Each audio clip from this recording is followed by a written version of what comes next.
మనకు రోజు చేసే పనిలో ఏదో ఒక పని చేస్తుంటారు, కానీ ఆ జాబ్ చేస్తూ మన కళలు నిలబెట్టుకుంటారా?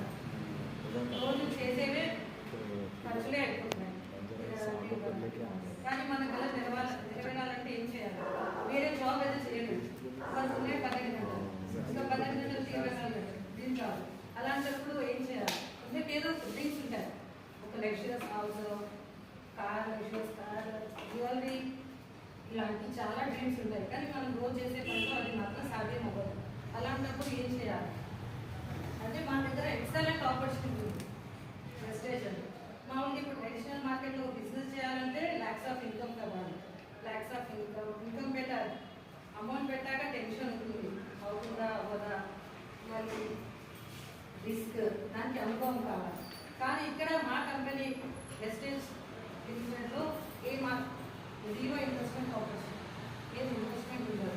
జస్ట్ మనం కొనే సర్టిఫికేట్స్లో దుకాణం మార్చాలి. సో మనం ఇన్వెస్ట్మెంట్ పెట్టకుంటే మనకి టెన్షన్ ఉండదు, రిస్క్ ఉండదు. దీంట్లో ఎలాంటి అనుభవం అవసరం లేదు. మనకు అప్లయన్స్ ఉంటారు, వాళ్ళు అన్ని గైడ్లైన్స్ ఇస్తారు, వాళ్ళు చెప్పినట్టు ఉంటే చాలు. ఎలా ఉంది? చాలా బాగుంది కదా.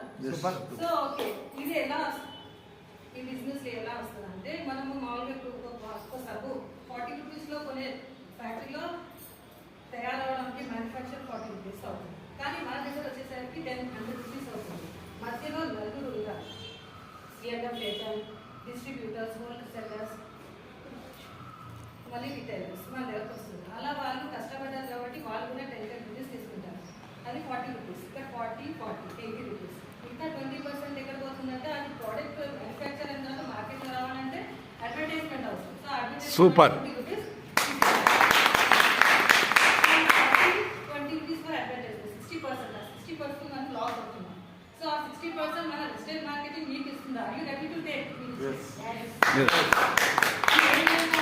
అంటే మనకు ఈ వెస్టేజ్ వాళ్ళు 9 రకాల ఆదాయం ఉన్నాయి. అది ఏదేంటి అంటే ఒక ఫస్ట్